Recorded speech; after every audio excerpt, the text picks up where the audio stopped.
그때의 왕이 요압과 아비새와 입대에게 부탁하였다. 나를 생각해서라도 저 어린 압살롬을 너그럽게 대하여 주시오. 왕이 압살롬을 너그럽게 대하여 달라고 모든 지휘관에게 부탁하는 말을 온 백성이 다 들었다. 다윗의 군대가 이스라엘 사람과 싸우려고 들녘으로 나아가서 에프라임 숲속에서 싸움을 하였다. 거기에서 이스라엘 백성이 다윗의 부하들에게 패하였는데 그들은 그날 거기에서 크게 패하여서 2만 명이나 죽었다. 싸움이 온 땅 사방으로 번져나가자 그날 숲속에서 목숨을 잃은 군인이 칼에 찔려서 죽은 군인보다 더 많았다. 압살롬이 어쩌다가 다윗의 부하들과 마주쳤다. 압살롬은 노새를 타고 있었는데 그 노새가 큰 상수리 나무의 울창한 가지 밑으로 달려갈 때에 그의 머리채가 상수리 나무에 휘감기는 바람에 그는 공중에 매달리고 그가 타고 가던 노새는 빠져나갔다. 요압의 무기를 들고 다니는 젊은이 10명도 모두 둘러싸고서 압살롬을 쳐서 죽였다. 바로 그때 그 에티오피아 사람이 들어왔다. 에티오피아 사람이 왕에게 아뢰었다. 높으신 임금님께 기쁜 소식을 가져왔습니다. 주님께서 오늘 임금님께 반역한 자들을 없애버리시고 임금님께 승리를 안겨주셨습니다. 왕이 에티오피아 사람에게 물었다. 그 어린 압살롬이 평안하더냐? 에티오피아 사람이 대답하였다. 높으신 임금님의 원수를 비롯하여 임금님께 반역한 자들이 모조리 그 젊은이와 같이 되기를 바랍니다. 왕은 이 말을 듣고 마음이 찢어질 듯이 아파서 성문 위에 다락방으로 올라가서 울었다.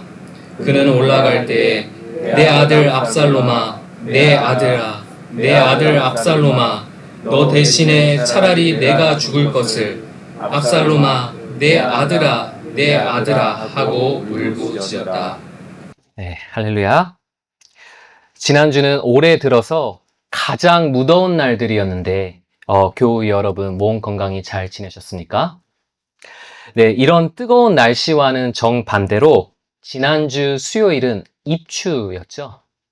네, 지금은 기온으로 보면 한여름날이지만 옛날에 24절기로 보면은 이미 가을의 문턱에 들어섰다고 볼 수 있습니다. 가을은 독서의 계절, 또 시의 계절이라 불리죠. 모두가 감성이 깊어지며 시인이 되어가는 그 시기가 바로 이 가을이라 합니다. 라이너 마리아 릴케라는 저명한 오스트리아의 시인은 시에 있어 가장 중요한 것 중 하나가 바로 사랑에 대한 깊은 이해라고 했는데요. 릴케가 사랑에 대해서 말하기를 한 사람이 다른 사람을 사랑하는 것, 이는 모든 일 중에서 가장 어려운 일이고 궁극적인 최후의 시험이자 증명이며 그 외 모든 일은 이를 위한 준비일 뿐이다 라고 했습니다. 누군가를 진정 사랑하는 것이야말로 우리에게 있어 세상에서 가장 중요하고 소중한 일이지만 동시에 가장 어려운 일이라는 것이죠. 우리 모두가 살아가면서 공유하게 되는 한 가지 공통적인 체험이 있다면 그것은 사랑 참 어렵다 일 것입니다. 사랑 참 어렵죠. 오늘 본문 사무엘하 18장은 아버지 다윗과 아들 압살롬의 이야기를 다루는데요. 이 본문을 통해서 참된 사랑이 무엇인지, 왜 그것이 어려운지, 그리고 어떻게 그것이 가능한지를 이 무더운 가을날에 함께 살펴보려 합니다. 오늘 본문 속으로 들어가기 전에 우리는 먼저 다윗과 압살롬 각자가 저질렀던 잘못된 사랑 이야기를 들어봐야 하는데요. 왜냐하면 이 본문은 그 잘못된 사랑의 결과로 벌어진 사건이기 때문입니다. 먼저 다윗에 대해서 살펴보겠습니다. 다윗은 이스라엘의 역사상 가장 위대한 왕으로 존경받는 인물임에도 명백한 오점들을 남겼죠. 그것은 바로 잘못된 사랑이었습니다. 다윗은 자기 부하였던 우리아의 아내 밧세바를 사랑하게 됐죠. 그녀를 취하기 위해서 무고한 그 남편을 죽이기까지 했습니다. 하나님께서는 이 질서 없는 사랑에 대한 처벌로 다윗의 집안에 재앙이 있을 것이라 말씀하셨습니다. 그리고 그 재앙은 다윗의 셋째 아들 압살롬을 통해서 임하는데요. 첫째, 압살롬은 이복 형제인 암논이 자기의 여동생 다말을 강간하자 암논을 잔인하게 죽여버렸습니다. 여동생에 대한 사랑을 폭력과 복수로 분출한 것이죠. 둘째, 압살롬은 자기 자신을 너무나 사랑한 나머지 아버지 다윗의 왕자를 차지하려 합니다. 그는 백성들 앞에서 다윗 대신 자기를 왕으로 선포하고 군대를 일으켜서 예루살렘을 장악했죠.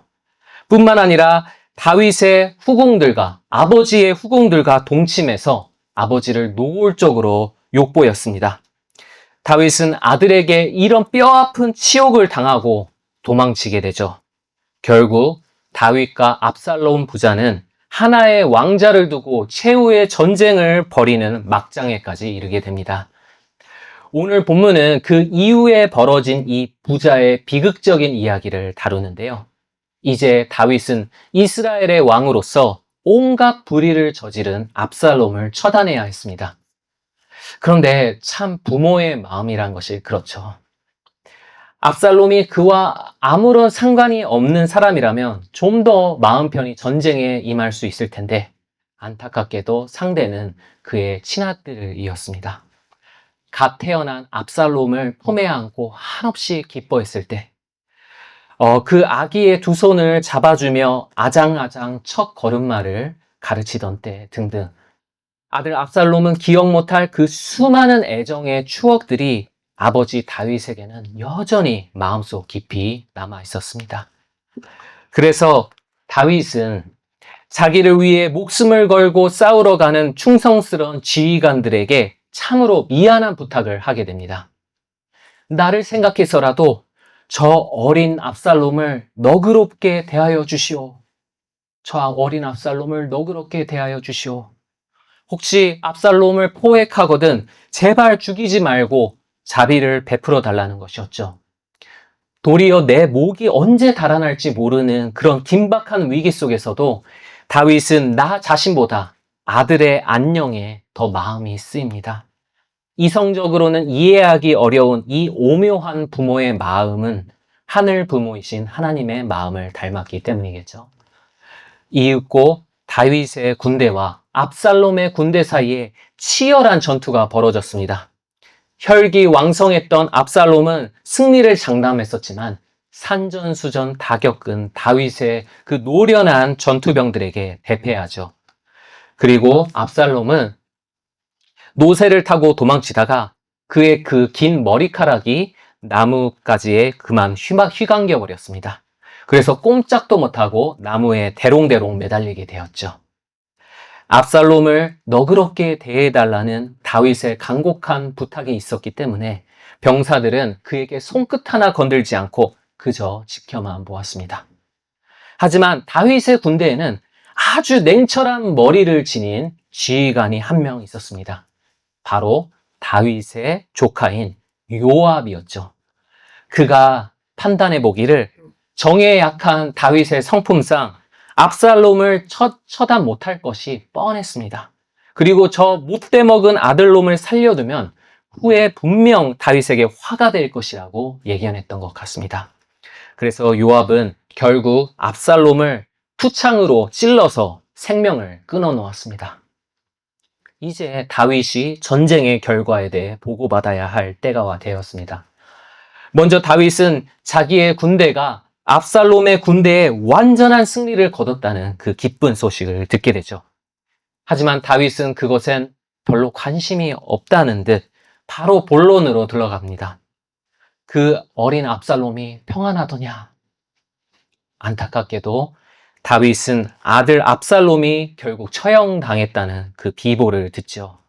이에 다윗은 어떠한 반응을 보였을까요? 33절을 함께 읽겠습니다. 왕은 이 말을 듣고 마음이 찢어질 듯이 아파서 성문 위에 다락방으로 올라가서 울었다. 그는 올라갈 때 내 아들 압살롬아, 내 아들아, 내 아들 압살롬아, 너 대신에 차라리 내가 죽을 것을 압살롬아, 내 아들아, 내 아들아 하고 울부짖었다. 다윗의 마음은 아들 압살롬의 죽음으로 완전히 무너져 내립니다. 전쟁에 승리한 그 기쁨은 전무하고 오직 그 슬픔만이 그의 마음을 압도하죠. 사랑하는 아들을 이제 다시는 볼 수 없다는 그 상실감이 찾아오고 아들을 죽음으로 내몬 것은 내가 저지른 과거의 죄 때문이 아닐까? 내 훈육이 부족하기 때문이 아닐까라는 후회가 몰려왔습니다. 그리고 아들을 살릴 수만 있다면 차라리 내가 대신 죽었으면 좋으련만이라고 울부짖으며 자녀를 먼저 떠나보낸 그 부모의 한을 토해냈습니다. 우리는 같은 한 명의 사람으로서 죽은 아들을 그리워하는 아버지 다윗의 그 애절한 사랑을 마음속 깊이 공감하게 됩니다. 아버지 다윗의 그 슬픔을 동정하게 되죠. 하지만 성경은 부모의 사랑이라고 해서 그 사랑을 아름답게만 묘사하지는 않습니다. 이 본문 바로 뒤 19장 2절을 보면 다윗의 병사들은 왕이 오열하고 있다는 그 이야기를 듣고 자기들이 오히려 왕을 슬프게 했다는 그 생각에 그 승리를 부끄럽게 여기게 됩니다. 어찌 보면 다윗의 행동은 모순 그 자체였습니다. 한편으론 병사들을 정의를 위해 싸우라고 전쟁터에 내보내고서는 다른 한편으론 압살롬에게 내려진 그 정의의 심판을 한탄한 것이죠. 다윗의 사랑에서 단 하나 정의라는 것이 빠졌을 뿐인데 그 부족한 사랑이 모두를 깊은 혼란에 빠뜨리고 만 것입니다. 지금까지 우리가 짧게 살펴봤듯이 다윗과 압살롬의 사건은 사랑과 죄가 서로 그 뒤범벅된 아수라장의 이야기입니다. 많은 사람들이 흔히들 생각하기를 사랑과 죄는 물과 기름 같아서 서로 섞이지 않을 것 같지만 현실은 정반대입니다. 제가 그 신대원 신학대학원 1학년일 때 당시 총장이셨던 코넬리우스 플랜팅가라는 분이 계셨습니다. 유호준 목사님이 신학생이셨을 당시 목사님께 그 조직신학을 가르치셨던 교수님이었죠. 그분이 쓰신 한 서적 중에 죄는 기생충이다 라는 말이 있었는데 이 글귀를 처음 읽는 순간 제 마음에 참 인상이 깊이 남았습니다. 사랑처럼 선한 것은 다른 것에 의존하지 않고 독립적으로 존재합니다. 하지만 죄는 절대 혼자서 자생하지 않습니다.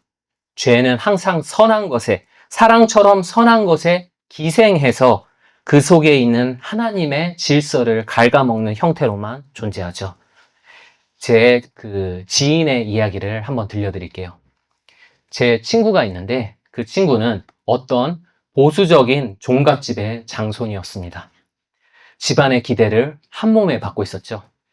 그런데 그 기대가 제 친구에게 축복이 아니라 불행이었습니다.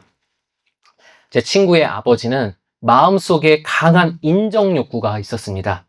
왜냐하면 아버지 본인 또한 장손으로서 가족, 친척, 이웃들의 기대를 모두 만족시켜야 하는 그런 상황 속에서 성장했기 때문이었죠. 그 아버지의 자녀 사랑에는 인정욕이 기생하여서 아들이라는 나와는 별개의 존재를 향해서 마땅히 가져야 할 그 존중감을 하나님의 질서를 갉아먹고 있었습니다. 아버지는 자녀의 안녕보다 자녀를 통해서 남들에게 판단받게 될 내 처지가 더 신경 쓰였습니다.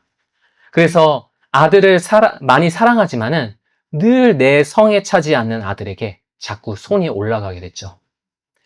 성적 통지표가 배부되는 날이 되면은 아버지 주변에 빨래판이든 야구 방망이든 골프채든 아버지 주변에 있는 건 모두 다 사랑의 회초리로 쓰여서 그 다음날 그 피멍투성이로 학교에 오던 그 제 친구의 모습이 아직도 기억에 생생하게 남아 있습니다.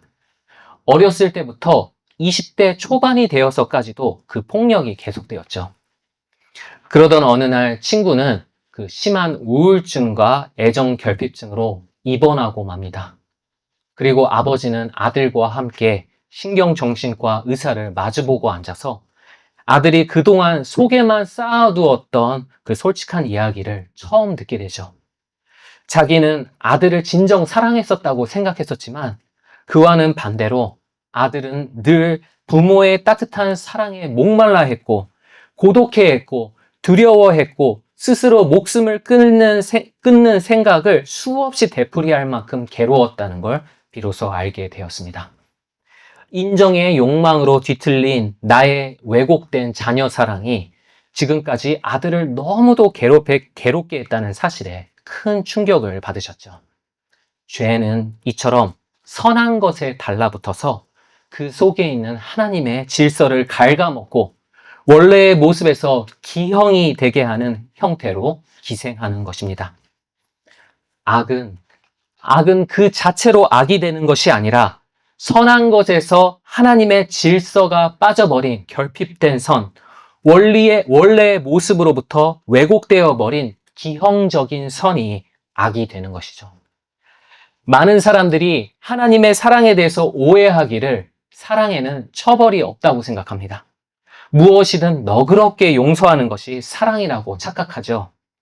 하지만 내 자녀가 무엇인가 크게 잘못한 것을 보아도 계속 괜찮아 라고 용인하는 부모의 반응이 과연 참 사랑일까요?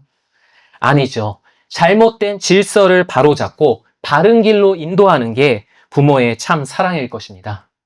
이러한 의미에서 사랑은 반드시 정의, 즉 하나님의 질서가 포함됩니다.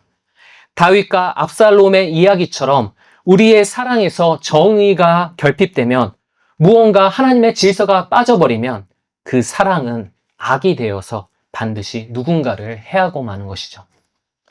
우리 자신의 삶을 들여다보면 이런 정의 없는 사랑, 질서 없는 사랑이 나의 생각과 감정과 행동들 속에 자리 잡고 있다는 게 보이는데요. 내가 지금 누군가를 미워하고 있다면 분명 그 미움에 대한 내 나름의 합당한 이유가 있겠죠. 하지만 주님이 주시는 겸손으로 자세히 들여다보면 상대방보다 내가 더 의롭고 내가 더 도덕적이고 내가 더 성숙하다는 그 우월의 욕구가 어딘가에 기생하고 있음이 보일 것입니다. 미워함으로써 상대방의 가치를 낮추고 내 자신을 높이려 하죠. 또 자꾸 내 주변에 누군가가 눈에 거슬리고 그 사람의 험담을 자주 하고 있다면 상대방을 향한 내 사랑에는 통제의 욕망이 기생하고 있겠죠. 그 사람을 인도하시는 하나님의 섭리, 그 사람을 점차 변화시켜 가시는 하나님의 속도를 무시하고 비웃음으로써 내가 세운 기준, 내가 바라는 속도의 그 우월함을 찬양하려 합니다. 이처럼 우리가 행하는 모든 사랑에는 하나님이 세우신 질서들 중 무엇인가가 항상 빠져 있습니다. 죄인인 우리는 언제나 불완전한 사랑을 할 수밖에 없는 것입니다. 사랑과 정의가 서로 화합할 수 없는 이 죄의 늪에서 어느 누구도 스스로는 빠져나올 수가 없기 때문입니다. 그래서 우리 인간은 모두는 나 자신을 사랑하려고 타인을 낮추고 희생시키고 공격합니다.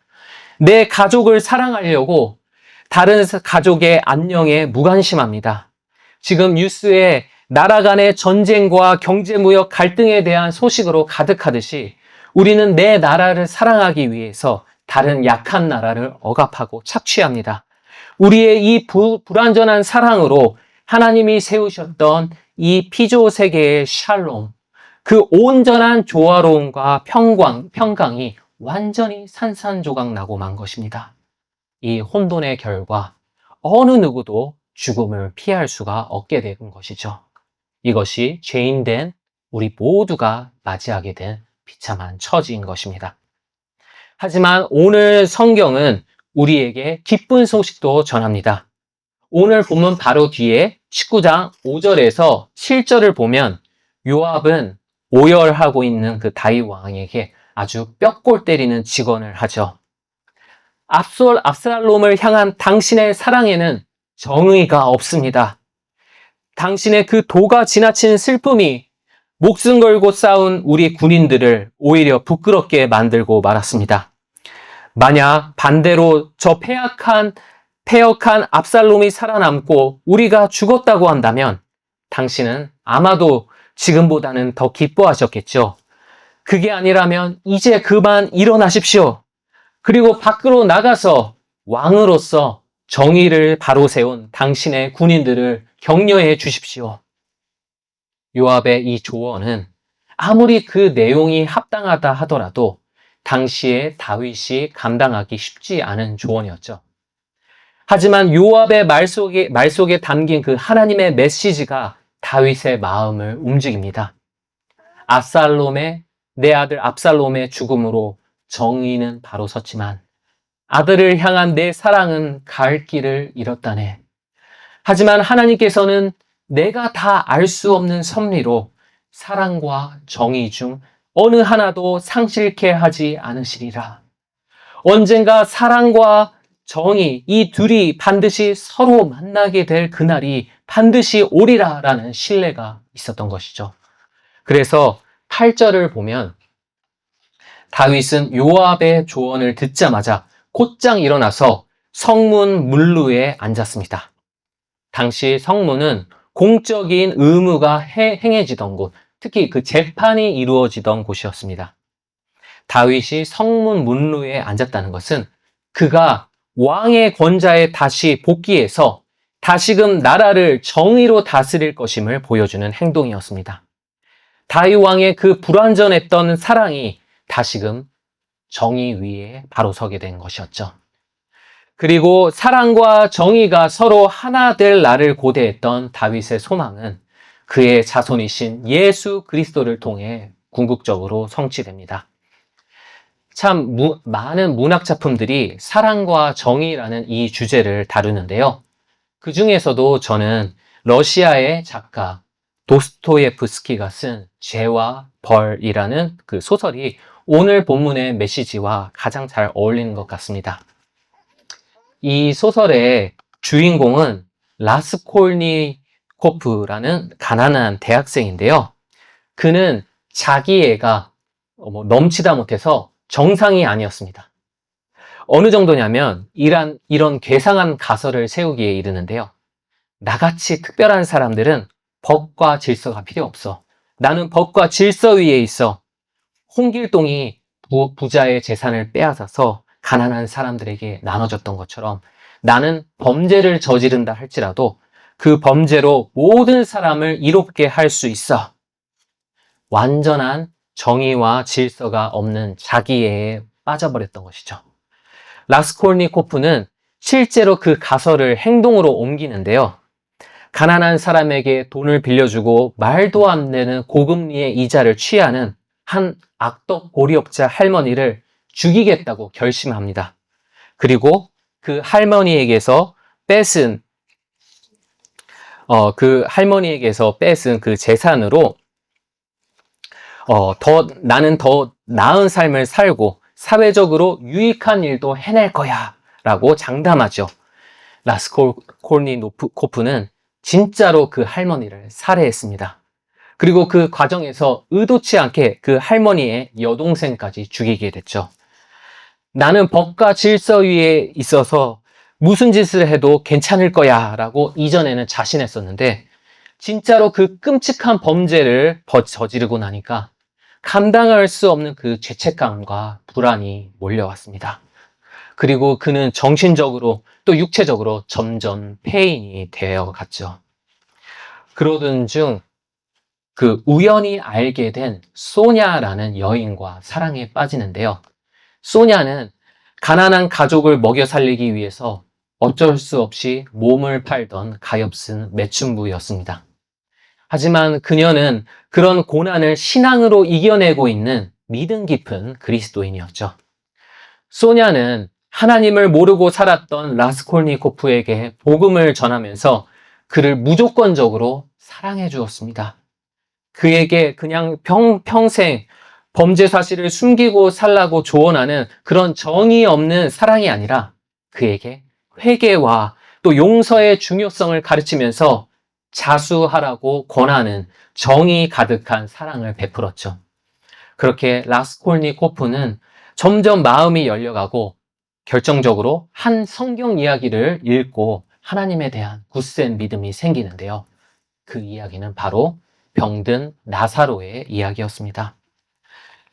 예수님께서 나사로가 위독하다는 소식을 듣고 그곳에 도착했을 때는 이미 나사로는 죽어서 무덤에 장사된 지 나흘이나 지난 후였습니다. 예수님은 그 무덤 앞에 서서 눈물을 흘리셨습니다. 성경 구절 가운데 가장 짧은 구절, 예수께서 우시더라 라는 그 구절이 바로 이 구절이었죠.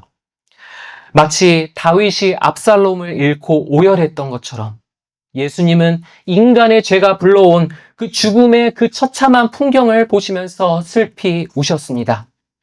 하지만 예수님의 슬픔은 다윗의 것과는 달랐습니다. 다윗은 압살롬을 사랑했지만 압살롬에게 내려진 죽음이란 그 정의의 심판 앞에 어찌하지 못하고 그저 무능할 뿐이었습니다. 하지만 예수님은 하나님의 정의가 우리 죄인에게 요구하는 죽음이란 그 대가를 십자가로 대신 짊어지시고 또 부활하셔서 사랑과 정의 중 어느 하나도 희생시키지 않고 서로 포옹케 하셨습니다. 무덤에서 일어난 나사로의 부활은 이러한 예수님의 사역들을 미리 보여주는 예고편과 같았죠. 라스콜니코프는 이 나사로의 이야기를 듣고 마음 깊이 감동합니다. 나 같은 몹쓸 죄인도 용서받고 저 나사로처럼 다시 일어설 수 있으리라 라는 희망을 비로소 갖게 되죠. 그래서 자수를 합니다. 그 결과 라스콜니코프는 시베리아로 유배되어서 8년의 노동형을 받죠. 그리고 그를 진정 사랑하는 소냐는 자기의 모든 것을 포기하고 그를 따라갑니다. 시베리아로 이주해서 헌신적으로 옥바라지하면서 그를 돌봤죠. 복역하는 동안 라스콜니코프는 이전의 모든 자신감이 사라지고 육체적으로는 무지고됐었지만 하나님의 놀라운 은혜와 소냐의 사랑에 기대어 지내는 가운데 그의 깨어진 하나님 사랑과 이웃 사랑이 하나둘씩 질서를 회복하고 비로소 마음의 깊은 샬롬을 누리게 되었습니다. 인생의 광야길 위에서 우리는 다윗처럼 라스콜니코프처럼 사랑과 정의의 불균형 사이에서 수없이 갈등하며 살아갑니다. 우리의 사랑에는 항상 불순물들이 기생하며 그 속에 있는 하나님의 질서를 갉아먹고 때로는 우리 자신조차 그 사실을 깨닫지 못할 때가 많습니다. 그래서 우리는 늘 내 주변 사람들을 결핍된 사랑으로, 왜곡된 사랑으로 대하며 그들을 진정 사랑하는 일에 수없이 실패하고 말죠. 우리 각자에게는 날카로운 가시가 있어서 서로 가까이 다가갈 때마다 상대방에게 그 가시로 상처 주고 또 상처받기를 계속해서 반복하죠. 하지만 그럼에도 우리에게 위안이 되는 사실은 우리 주 예수 그리스도는 우리가 이토록 사랑에 무능한 존재임을 이미 잘 알고 계십니다.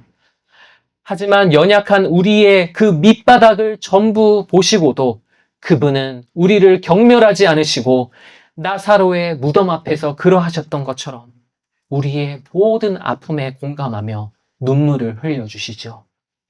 그리고 그분은 십자가 죽음과 부활로 사랑과 정의를 완벽하게 이루시고 우리를 죽음의 권세로부터 건져내셨습니다. 그가 베푸신 구원은 천국행 티켓을 건네주는 그런 일회성 사건이 아니라 우리의 이 부족하고 왜곡된 사랑이 온전함에 이르도록 평생의 여정에 걸쳐서 우리를 타자지향적인 존재로 인도하시고 다듬어 가시는 것입니다. 그러므로 우리는 나의 이 불완전한 사랑을 하나님께 맡기고 그분의 완전한 사랑을 의지하며 나아갈 수 있습니다. 비록 우리의 사랑이 부족하고 우리의 정의가 불완전하더라도 예수 그리스도의 은혜는 우리의 그 모든 연약함을 극복하고 우리의 삶을 통해서 아름다운 사랑과 정의의 포옹을 이루어 가실 것입니다. 우리의 공동체로 하여금 사랑의 질서에 영적으로 예민하게 하시고 그분이 주신 사랑으로 서로를 품어 안도록 하실 그 놀라운 은혜를 기대합니다.